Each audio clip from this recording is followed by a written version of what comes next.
오늘은 누가복음 2장 1절 이하의 말씀을 통해서 말구 위에 오신 아기 예수님이라는 말씀으로 은혜를 나눌 때 하나님의 은혜가 충만히 마시길 주님의 이름으로 축원합니다. 우리 인사 한번 하시길 원합니다. 주님의 이름으로 사랑합니다.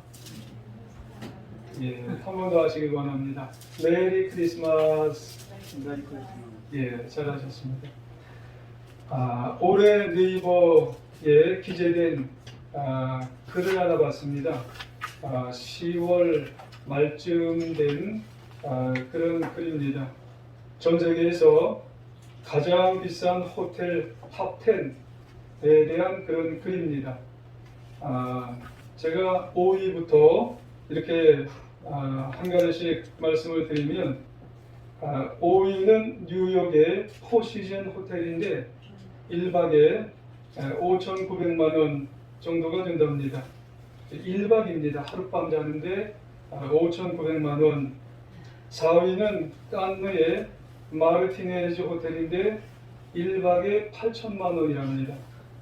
3위는 뉴욕의 마커 호텔인데 1박에 8,800만 원 정도가 된다고 합니다. 2위는 제네바의 프레지던트 윌슨 호텔인데 1박에 9천만 원이 된답니다. 대망의 1위는 라스베가스의 엠비스 스위트 호텔인데 장장 얼마가 되냐면 하룻밤 자는데 1억 2천만 원이 된다고 합니다. 이 사실을 보면서 저 같은 사람은 하룻밤인 것커녕 구경도 잘 못하겠구나 라고 하는 생각이 들게 됩니다. 여러분, 이 사실을 보면서 그래도 우리는 어떤 생각이 드냐면 평생에 한번 그곳에 가서 좀 지내보면 여한이 없겠구나 라고 하는 생각이 조금이라도 드는가요? 여러분, 조금이라도 한번 보고 싶은 생각이 여러분 조금이라도 들 수도 있을 것 같다 생각이 듭니다. 그런데 오늘 그런 전 세계에서 가장 비싼 호텔 탑10 얼마나 좋으면 그럴까라고 하는 생각이 들겠지요. 근데 오늘은 성탄주의를 맞이하여서 예수님이 세상을 방문하셔서 첫 밤을 보내신 그 장소에 대해서 그와 대비돼서 어디를 방문하셨을까? 어디를 오셨을까? 우리가 한번 생각해보고 그 의미는 과연 어떤 의미가 우리에게 주어질까 한번 생각해 보고자 합니다. 글쎄요, 앞서 5개만 말씀드렸습니다마는 그 비싼 호텔 10곳에 묵었던 사람들, 아마 그들은 본인 자신이 순수하게 능력이 되어서 그곳에 묵을 수 있는 사람이 과연 몇 명이나 될 것인가 라고 하는 생각을 하게 되지 않습니까? 그 중에는 졸부도 있을 것이고 또 태어나 보니까 부모님이 정계에서 또는 재계에서 대단한 사람이 되었기 때문에 그걸 통해서 그들은 그곳에 머물렀던 사람도 아마도 있을지 모르겠습니다. 반면에 예수님은 어떤 분이셨냐면 하나님의 아들이고 그리고 만왕의 왕이신데 도대체 어디에 머무르셨을까? 라고 하는 생각을 우리는 하게 되면 거기에는 중요한 교훈이 담겨있지 않을까 생각을 하게 되는 거죠. 예수님에 대해서 좀 더 생각을 해보면 물론 예수님이 이 세상에 오신 이유가 과연 어디 계실까? 라고 하는 거죠.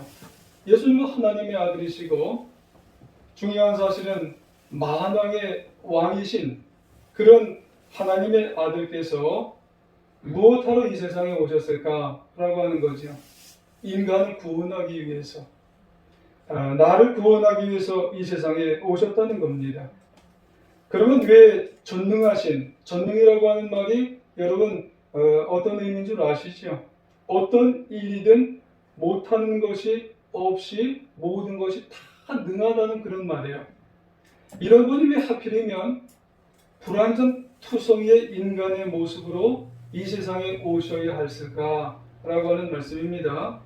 다른 방법도 많이 있으실 텐데 왜 전능하신 하나님께서 왜 불완전한 투성이의 인간의 모습으로 이 세상에 오셔야 했을까라는 말씀이에요. 그것은 우리가 익히 잘 아시겠지만 우리를 구원하는 유일한 방법인 대속이 그 속에 숨어 있기 때문에 그런 것입니다. 여러분, 세상의 모든 비극의 원인은 어디에서 비롯될까요? 개인의 비극도, 가정의 비극도, 사회의 비극도, 국가의 비극도, 세상의 비극도, 그 비극, 모든 비극의 원인은 죄에서 여러분 발현이 되는 겁니다.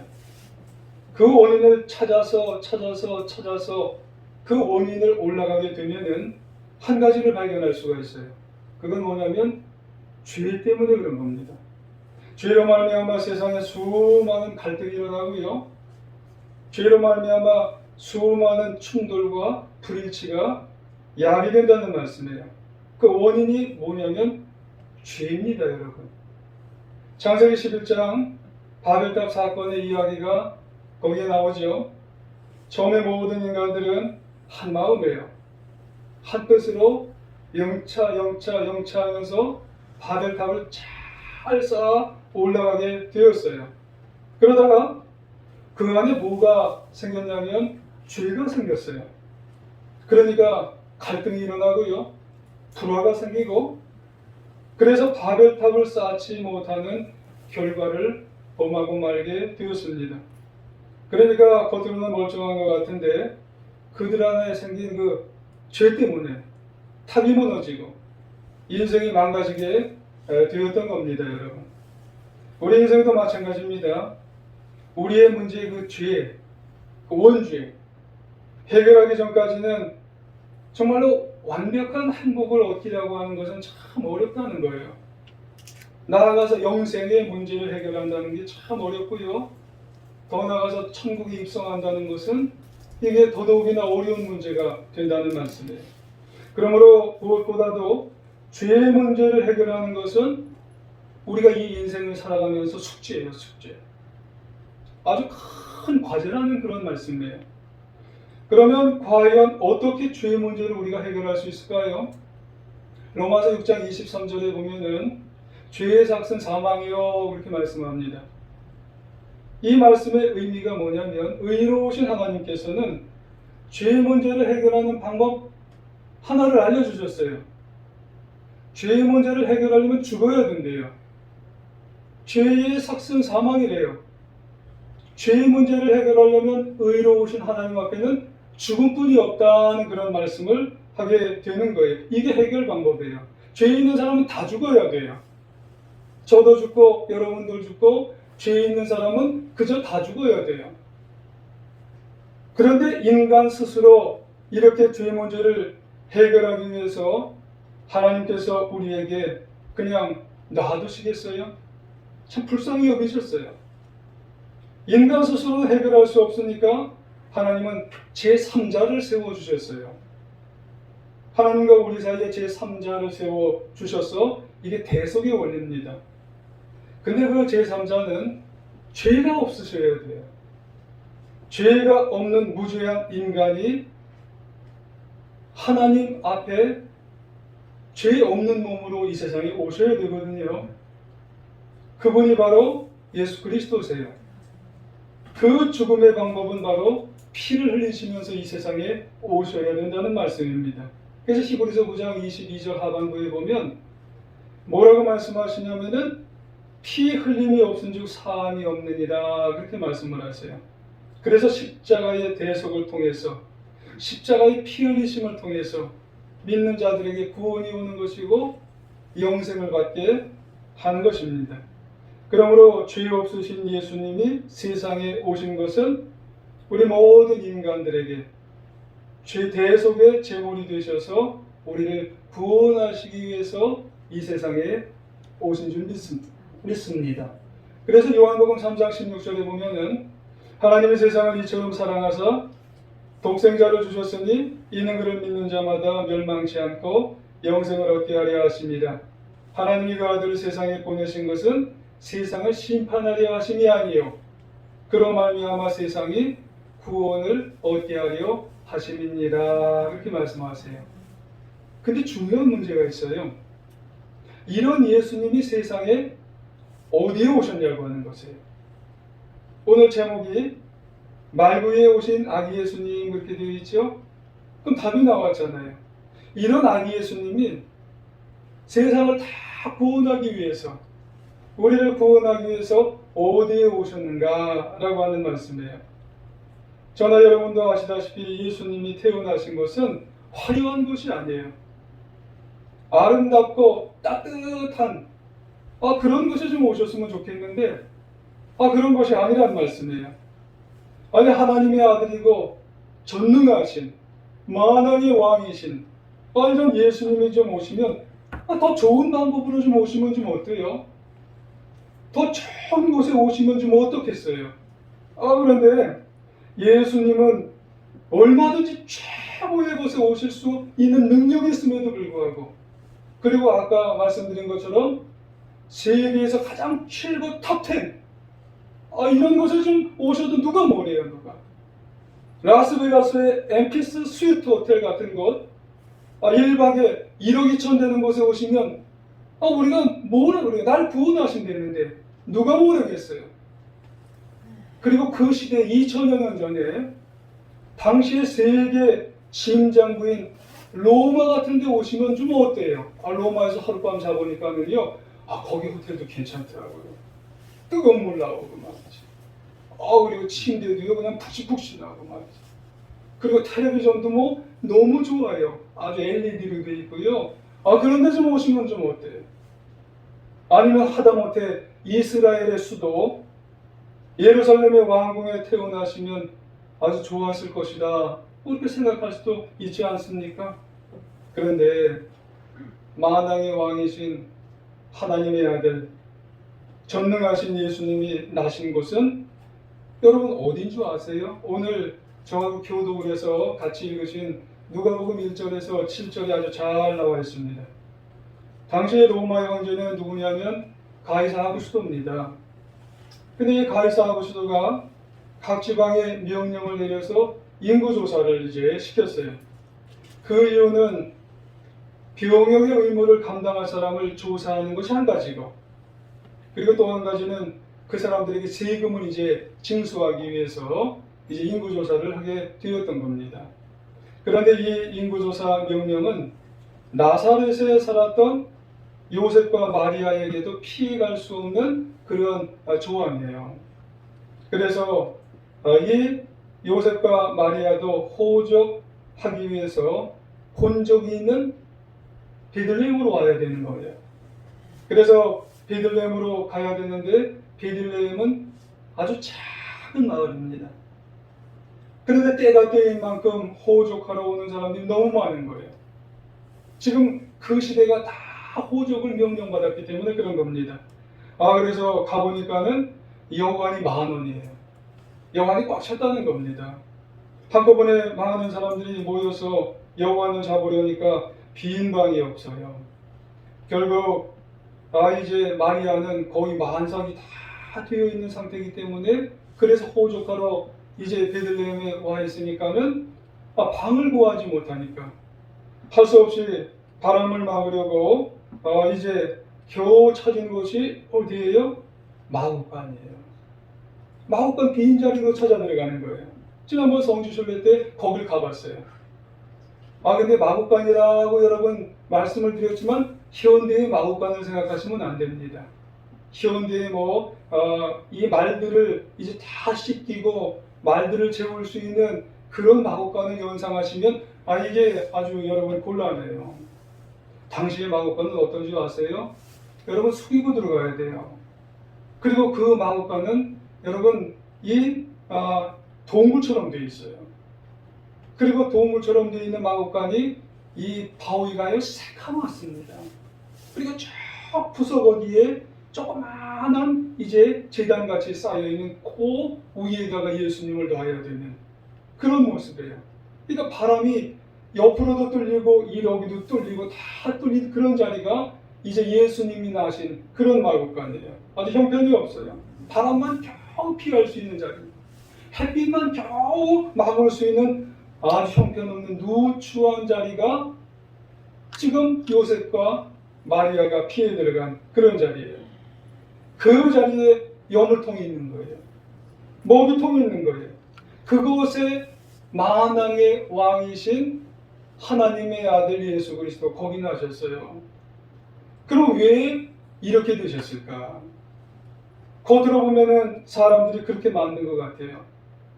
로마 가이사 아구스토가 이렇게 인구조사하니까 그렇게 몰려간 것 같고, 여관집 주인이 혼외를 해서 그렇게 된 것 같고요.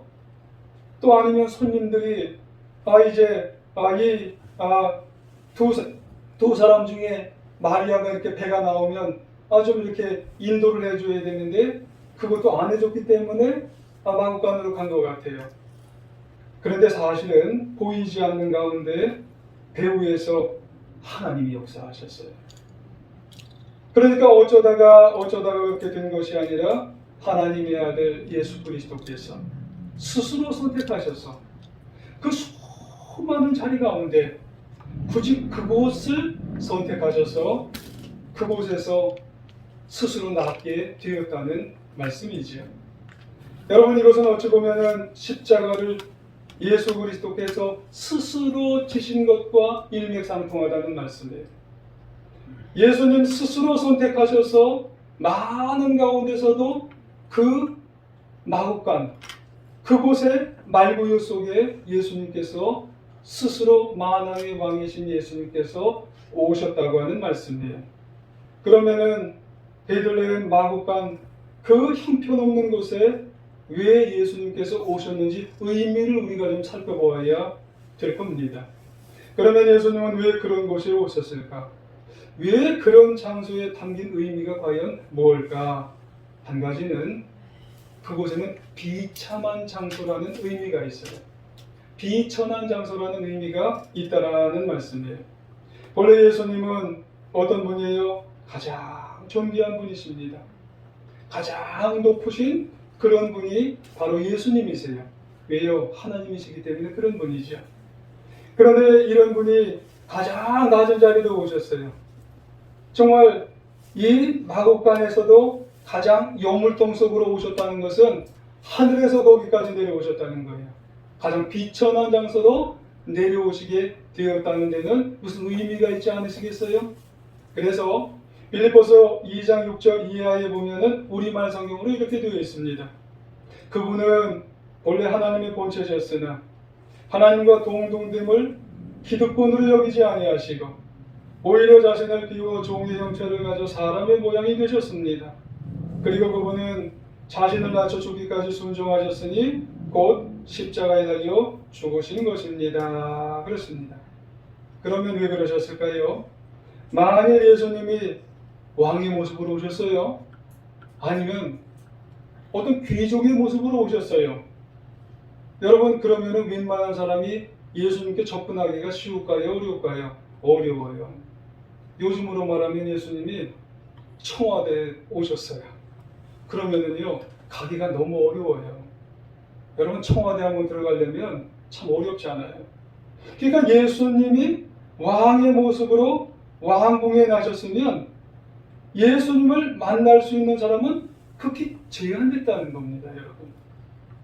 그런데 그 시대에 가장 흔한 목수의 집안에 오셨어요. 여러분, 요셉이 목수 아니에요, 목수? 게다가 가장 작은 마을에 오셨어요, 베들레헴. 아주 작은 마을이에요. 그리고 거기다가 마국간에 오셨어요. 마국간은 누구든지 들어갈 수 있어요. 거기다가 이 말이 먹는 이 구유통에 오셨어요. 이야, 여러분, 구유통은 누구라도 가서 말 한번 밥 한번 줄까? 여러분, 이거는 누구든지 어린아이든지 노인이든지 어린이든지 어른이든지 누구든지 접근할 수가 용이하다고 하는 그런 말씀이에요. 그런 의미가 있는 겁니다. 만왕의 하나님께서 그 죽통까지 구유통까지 거기에 오셨다고 하는 것은 누구든지 이 예수님에게 다가갈 수가 있음을 의미하게 된다고 하는 것이에요. 우리를 대속시켜 주시는 예수님이 그곳에 오셨다는 것은 누구든지 다가갈 수 있음을 우리에게 알려주는 그런 말씀을 하게 되는 겁니다. 여러분, 이런 사실에 이런 의미를 우리가 살펴볼 수 있어요. 예수님의 공생의 기간에도 이런 모습 우리가 볼 수 있습니다. 요한복음 7장 53절, 8장 1절에 보면 다 각각 집으로 돌아가고 예수는 감람산으로 가시니라 그래요. 예수님께서 많은 사람들에게 말씀을 다 전하셨어요. 그런데 사람들은 다 집으로 돌아갔어요. 그런데 예수님은 가실 곳이 없대요. 그래서 예수님은 자주 이런 말씀을 하셨어요. 마태복음 8장 20절에 보면 여우도 굴이 있고 공중에 새도 거처가 있으되 인자는 머리 둘 곳이 없느니라. 그러니까 예수님은 일평생 편하게 쉴 자기 집이 없어요. 자기 방이 없다는 그런 말씀이에요. 태어날 때도 마구간에 오셨고 공생의 기간에도 머리 둘 곳이 없어요. 그래서 예수님은 때때로 가끔 가다가 비단이 나사로 집에 가서 나사로야 내가 목이 마르다, 나사로야 내가 배가 고프다, 그럴 정도예요. 그리고 돌아가신 후에도 아리마대 요셉의 이 무덤까지 빌려요. 예수님이. 오늘날로 말하면 예수님은 집이 없는 분이에요. 홈레스 피플입니다. 그러기에 예수님은 우리의 가장 낮은 곳에, 가장 없는 곳에, 가장 비천한 곳에 오셔서 섬겨주시는 자리에 오셨다고 한 그분이 나를 대속하기 위해서 오신 분인 줄 믿으시기를 원합니다. 여러분, 이게 성탄의 의미입니다. 이 성탄으로 오신 예수님, 여러분, 우리는 내 마음속에 이 성탄으로 오신 예수님을 우리가 받아들이셔서 우리가 정말로 하나님께서 주신 예수님을 우리가 나아가 받아 경배하며 살아갈 수 있는 우리의 정말 귀한 신앙으로 승리하는 모습이 되어야 할 줄 믿습니다. 그렇기 때문에 예수님이 낮고 비천한 모습으로 오셨기에 누구라도 다가갈 수 있는 거예요. 누구라도 경배할 수 있는 겁니다. 누구라도 예수님을 스스럼 없이 나의 구주로 섬기며 살아가는 것을 믿으시기를 원합니다. 근데 단 한 가지, 이런 부류의 사람은 말구 위에 오신 예수님을 사절을 하세요. 누구실까요? 교만한 사람, 스스로 의인인 채 하는 사람은 예수님이 좀 이렇게 좀 꺼려하세요. 제가 그렇다는 게 아니라 성경에 그렇게 되어 있어요. 마가복음 2장 17절에 보면 건강한 자에게는 의사가 쓸데없고 병든 자에게 쓸데있느니라. 나는 의인을 부르러 온 것이 아니라 죄인을 부르러 왔노라. 그렇게 말씀합니다. 여러분, 그렇습니다. 의사는 오직 병이 든 사람에게만 필요하고요, 건강한 사람에게는 쓸데없어요. 건강한 채 하는 사람에게는 쓸데가 없다는 그런 말씀입니다. 그러므로 죄인을 구원하러 오신 예수님은 의인을 자처하는 사람, 교만한 사람과는 아무 상관이 없다는 그런 말씀입니다. 그러므로 우리에게 있어서는 교만하지 마시고 항상 겸손하게 예수님을 받아들여 복된 인생, 승리하는 인생을 살아가는 말구에 오신 아기 예수님을 겸손하게 영접하여 큰 성탄의 복을 누리며 살아가는 하나님의 자녀가 되시길 주의 이름으로 축원합니다. 두 번째로, 아기 예수님이 오신 말구 위에 담긴 의미가 뭘까요? 고요한 장소입니다. 여러분, 베들레헴은 본래 작은 마을, 조용한 곳입니다. 여러분, 그런데 그 당시에 무엇이 내려졌다고 했어요? 호정령. 그렇죠? 지금 아구수도가 호정령을 내려서 그 작은 마을이 뭘로 가득 찼다고 했어요? 사람으로. 이걸 좀 유식한 표현으로 인산이네. 이야, 가는 곳마다 그냥 사람이에요. 사람으로 산이 되어지는 것 같고 사람으로 바다처럼 되어지는 것 같아요. 붐볐어요. 그래서 예수님은 영원방을 자주 잡을 수가 없으시고, 그래서 비랑 도취했지만 고요하고 조용한 마구간에 예수님께서 나시게 되었다는 말씀입니다. 그런데 예수님의 공생의 사역에서도 보면 이런 모습, 이런 흔적들을 찾아보실 수가 있으세요. 예수님은 참 고요하고 조용한 것을 참 좋아하시고 찾으셨어요. 그렇지만 예수님은 복음 사역을 위해서는 또 어디든지 소란한 곳은 또 마다하지 않고 찾아가셔서 죽어가는 영혼들을 다 살리시고 또 그리고 주님 앞으로 하나님 앞으로 인도하셨어요. 그러다가도 홀로 계셨어요. 야, 홀로 계실 때는 늘 고요한 장소, 조용한 장소를 찾으셨어요. 그게 마가복음 1장 35절에 보면 새벽 아직도 밝기 전에 예수께서 일찍이 나가 한적한 곳으로 가서 거기서 기도하시더니 그렇게 되어 있습니다. 그러니까 예수님은 매일 새벽마다 고요한 곳으로 가셔서 그리고 기도하셨어요.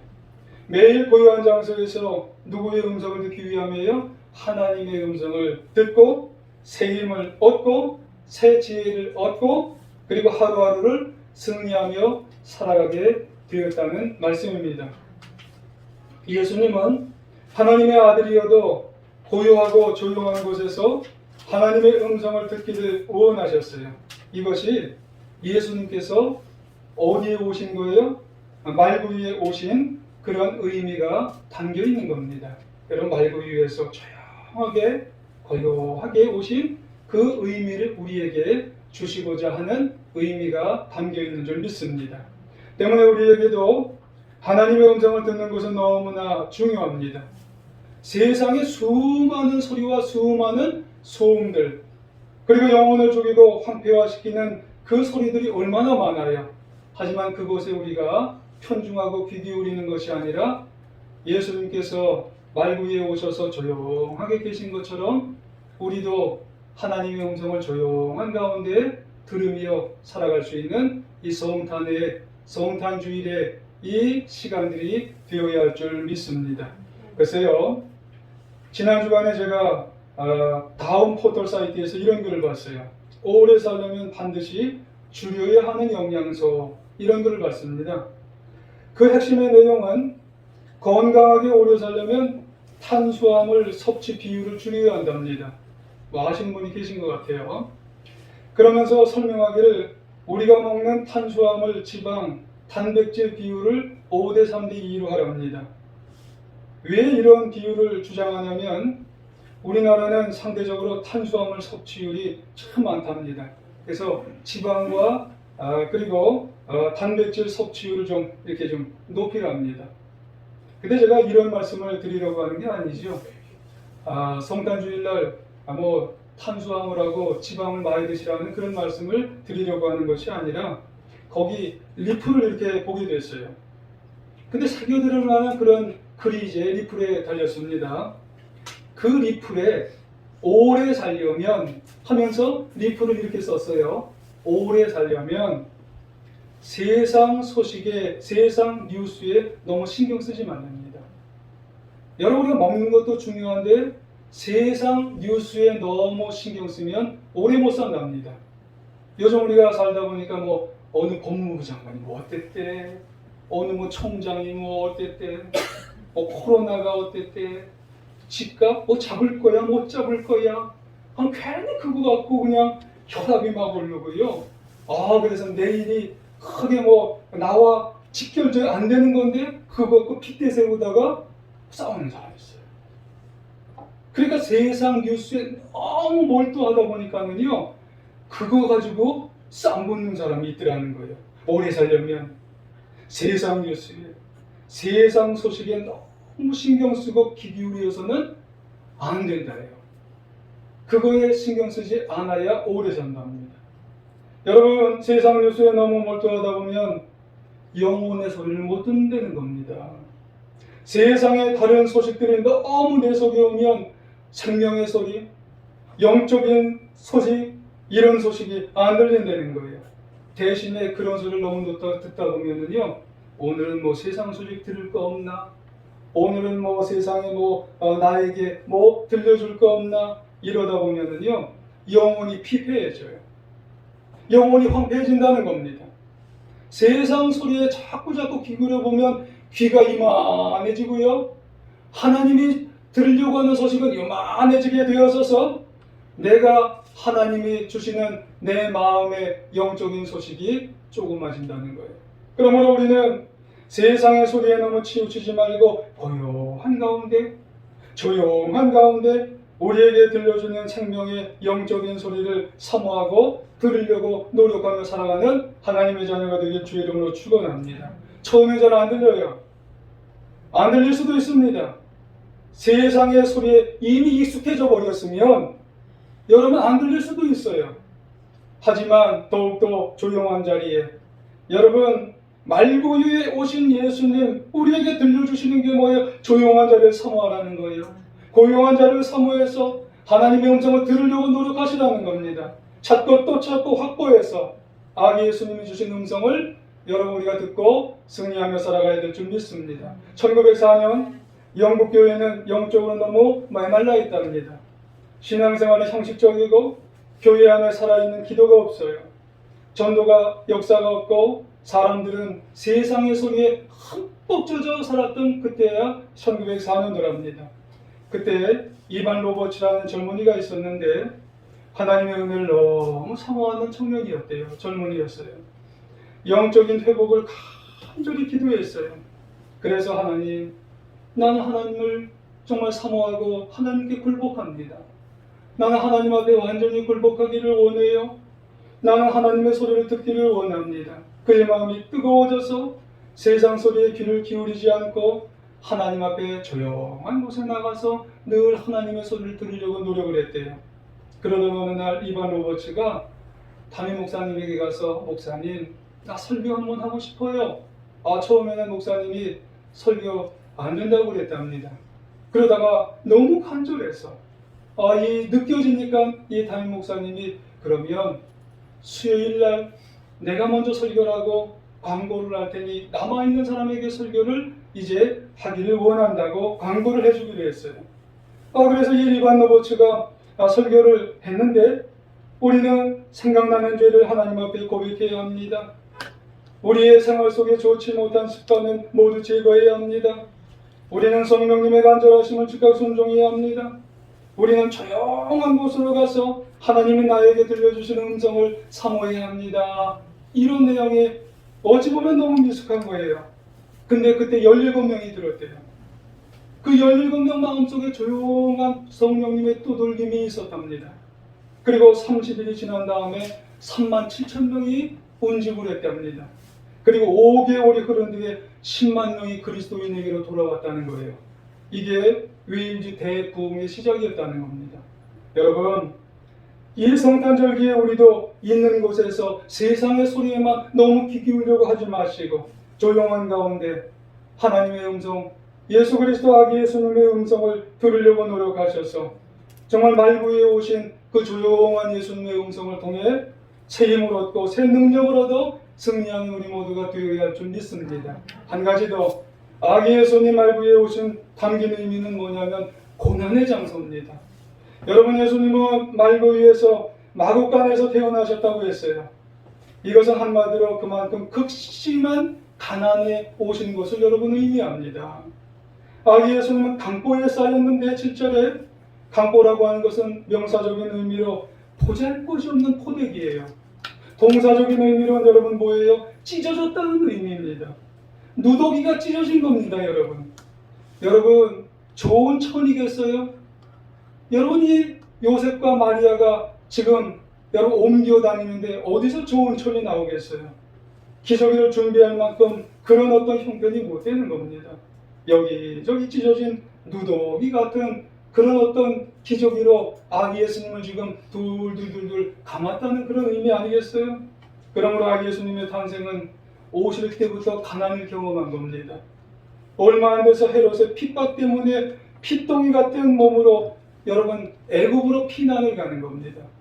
33년 생애 내내 굶주림을 경험하고 여러 목마름을 경험하고 고독과 슬픔과 멸시와 천대와 핍박과 급기야는 십자가의 죽음과 무덤의 장사까지 경험하지 않았나요?